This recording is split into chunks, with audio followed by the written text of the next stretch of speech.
میں پارے کی آیت ہے وَسَيَرَى اللَّهُ عَمَلَكُمْ وَرَسُولُهُ، یہ بھی 10ویں 11ویں پارے کی آیت ہے۔ تو کیوں انکار کرتے ہیں جب قرآن نے اللہ نے اپنے ساتھ اپنے رسول کو ملایا؟ تو ہم ہٹانے والے کون ہیں؟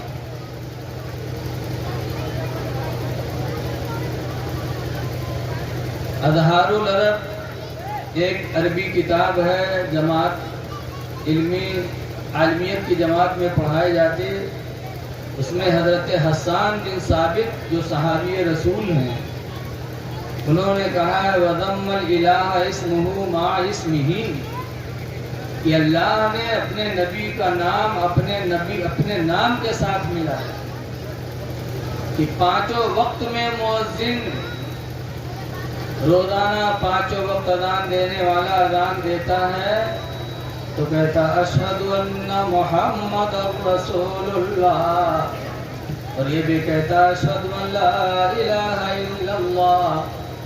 اللہ نے اذانوں میں اپنے نبی کے نام کو خاص کر دیا کہ قیامت تک اذان ہوتی رہے گی اور اللہ کے نبی کے نام کا چرچا ہوتا رہے گا۔ لیکن کچھ لوگ ہیں جو چڑھتے ہیں، لیکن اب آپ لوگ غور کرو کہ کوئی تعجب کی بات نہیں ہے، اسی قرآن کو پڑھتے ہیں اور ہدایت پا جاتے ہیں، اور اسی قرآن کو بہت پڑھتے ہیں گمراہ ہو جاتے ہیں۔ اور اللہ نے قرآن کی تاثیر بھی بتائی۔ اے بچی ہے، کہ بچیوں کو اس میں بیچ میں کس نے گھسڑ دیا بھائی؟ نہ ہی چپ رہا تھا، نہ ان کے محتاری ہوا چپ ہوئی ہیں، پھسر ہو۔ عورتیں جہاں بیٹھیں گی چپ رہیں گی؟ ایسا ہو ہی نہیں سکتا۔ ایک مسافر جا رہا تھا، 2 لوگ جھگڑا کر رہے تھے، 3 لوگ۔ تو مسافر نے کہا بھائی کیوں جھگڑا کر رہے ہو، جھگڑا مت کرو۔ تو تینوں نے کہا ہم لوگوں کا جھگڑا جھوٹ بولنے میں ہو رہا ہے کہ ہم میں سب سے بڑا جھوٹا کون ہے؟ یہ کہتا ہے میں بڑا جھوٹا ہوں، میں کہتا ہوں میں سب سے بڑا جھوٹا ہوں، یہ کہتا نہیں ہم سب سے بڑے جھوٹے ہیں۔ اسی بات کا جھگڑا ہے۔ تو مسافر نے کہا بھائی تم لوگ اپنا اپنا جھوٹ بیان کرو تو میں فیصلہ کر دوں کہ سب سے بڑا جھوٹا کون ہے۔ تو ایک نے بتایا کہ آج رات میں آسمانوں پہ گیا اور فوراً واپس آ گیا۔ تو اس نے کہا ہو سکتا ہے اس نے خواب دیکھا، اور خواب کو صحیح سمجھ رہا ہو، ایسا ہو سکتا ہے۔ دوسرے سے پوچھا تو اس نے کہا میں نے دیکھا کہ ایک چیل اپنے پنجے میں ہاتھی کو دبائے اڑ رہی تھی۔ تو اس نے کہا یہ بھی ہو سکتا ہے اس نے دیکھا ہو مرغی کا بچہ اور سمجھا ہو ہاتھی، ایسا بھی ہو سکتا ہے، کوئی بڑا جھوٹ نہیں۔ تیسرے سے پوچھا تم بتاؤ، تو اس نے کہا میں نے دیکھا کہ چند عورتیں ایک جگہ بیٹھی تھیں اور سب چپ چاپ تھی، کچھ نہیں بول رہی تھی۔ کہا سب سے بڑے جھوٹے تم ہو۔ ایسا کہاں ہو سکتا ہے؟ ایسا ہو ہی نہیں سکتا کہ عورتیں ایک جگہ بیٹھیں اور چپ رہیں۔ انہیں کی چھوٹی چھوٹی بچیاں جہاں بیٹھی ہیں۔ اے بچیوں تم سب چپ رہو۔ تو قرآن وہ کتاب ہے کہ اسی پڑھ کر لوگ بھٹکتے بھی ہیں، اسی کو پڑھ کر لوگ ہدایت پاتے۔ اللہ قرآن میں فرماتا ہے یُضِلُّ بِهِ كَثِيرًا وَيَهْدِي بِهِ كَثِيرًا۔ قرآن وہ کتاب ہے کہ اسی کے ذریعے بہت سے بھٹک جاتے ہیں اور اسی کے ذریعے بہت سے ہدایت پا جاتے ہیں۔ قرآن سب پڑھتے، لیکن سنی مسلمان پڑھتا ہے تو عقیدہ بناتا کہ اللہ اور اللہ کے رسول نے ہم کو عطا کیا۔ کیوں؟ قرآن کی بولی ہے اغناہم اللہ ورسولہ من فضلہ، اللہ نے ان کو مالدار کیا اور اس کے رسول نے۔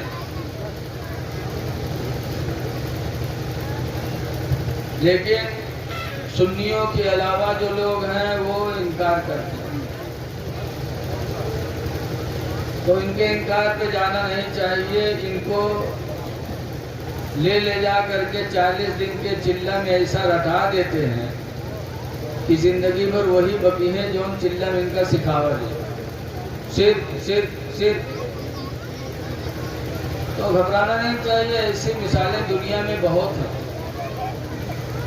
ایک مثال مولانا عبد المصطفیٰ اعظمی علیہ الرحمہ نے اپنی کتاب میں لکھا ہے کہ ایک آدمی کی شادی ہے، مہر آئی اور 3 مہینہ کے بعد ایک لڑکے کی مہتاری ہوئی. ہفتہ 2 ہفتہ کے بعد اس کے آدمی کے چہرہ مرجھائے گا.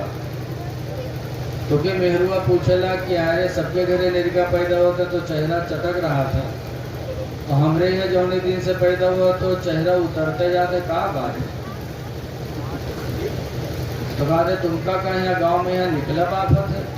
لیکن کہا ہے ایک جہرے جی تھے وارے کرتا پکڑ کھینچا تھے کہ 3 مہینے تیرے بہائی بہت کہ لڑکا کیسے ہوئی گا دے. تو کہیں سمجھا نہیں پاؤ تو کہیں کہاں سمجھائے تھی جب 9 مہینہ بھوگ چاہے 3 مہینہ دھرا ہے تو ہم کہاں سمجھائے تھی.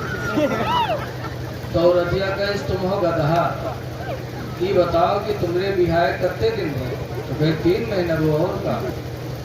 تو کہیں سو ہمارے بہائے، کہیں تمہرے بہائے 3 مہینہ ہوا، کہیں سو لڑکوا کے دن پر پیدا ہوا، کہیں وہاں 3 مہینہ ہوا. وہ عورتیا گھر میں پڑھائے پہاڑا کہ آئے 3 مہینہ تیرے بہائے گوا، 3 مہینہ ہمارے بہائے گوا، 3 مہینہ لڑکا ہوا، سب 9 مہینہ نہیں ہوگی رے. 9 مہینہ تو پیدا ہوا ہے رے. تب کے سمجھ میں آ گئے ہاں یار یہ تو 9 مہینہ ہوگا. اب گسان کے سب اگر کونوں کام والا بول دی تو کہ خیریت نہ لی. سویرے نکلا پھر تو کونوں پڑو سے پھر کرتا پکڑ پوچھی کیسے رے تو 3 مہینہ بہائے گوا تو کہ لڑکا کیسے ہوئی گا رے. وہ غصہ ہے گا اس کہا 3 مہینہ بھوا 9 مہینہ تو بھوا ہے. 3 مہینہ ہمارے بھی آئے کوئی گا، 3 مہینہ میروت بھی آئے کوئی گا، 3 مہینہ لڑکا ہوا، سب 9 مہینہ نہیں ہوئی گئے. پورا گاؤں ایک لنگو اکیلے ایک لنگو ہے بکا جو مہروا رٹائے دی. یہی حال ہے آج کے لوگوں کا کہ چلہ جماعت میں لے جا کر کے ایسا رٹا دیتے ہیں کہ کہتے اللہ دیتا اللہ دیتا، اللہ کے ساتھ رسول کو کیوں ملاتے ہیں. اسی لیے حضرت علی شیر خدا رضی اللہ تعالیٰ عنہ سے کسی نے پوچھا تھا کہ علی یہ بتاؤ کہ حاتم طائی زیادہ سخی تھا یا تمہارے پیغمبر زیادہ سخی تھے. حاتم طائی کو جانتے ہو آپ لوگ؟ بہت سخی انسان دنیا میں گزرا ہے. اس نے اپنے گھر میں 10 دروازے لگوائے تھے چاروں طرف. ہمارے تمہارے گھر میں کئی دروازہ ہوتا ہے؟ ایک. اور بہت ہو گیا تو پیچھے بھاگنے والا ایک بنا لیا جاتا ہے کہ کوئی مصیبت پڑے تو بھاگ لے پیچھے سے. حاتم طائی کے گھر میں 10 دروازے. کیوں 10 دروازے لگایا تھا؟ اس لیے لگایا تھا کہ کسی مانگنے والے کو دروازہ تلاش نہ کرنا پڑے. جو بھی بھکاری مانگنے آئے جس دروازہ سے چاہے دروازے سے بھیک مانگ لے، اس کو ایک دروازہ رہے گا تو تلاش کرنے میں دقت ہوگی.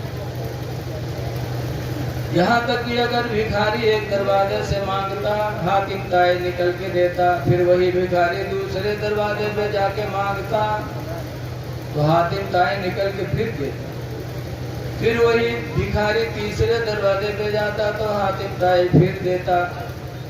یہاں تک کہ ایک مانگنے والا اگر 10 دروازے پہ پلٹ کے مانگا کرتا تو حاتم طائی نکل کے دیتا رہتا، منع نہیں کرتا. بڑا سخی انسان گزرا ہے دنیا میں. ہم تم اگر بہت 2 روپیہ بھکاری نہیں پاؤ گا، ہفتہ بھر کے بعد آئے گا تو کہا جانا ارے وہ دن لئی کے رہا 2 روپیہ دیا رہا ہے پھر آئی دے. تو حاتم طائی برابر دیتا رہتا، ایسا سخی انسان. لیکن حضرت علی شیر خدا کا ایمان دیکھو. جب پوچھا گیا کہ اللہ کیسے یہ بتاؤ کہ حاتم طائی زیادہ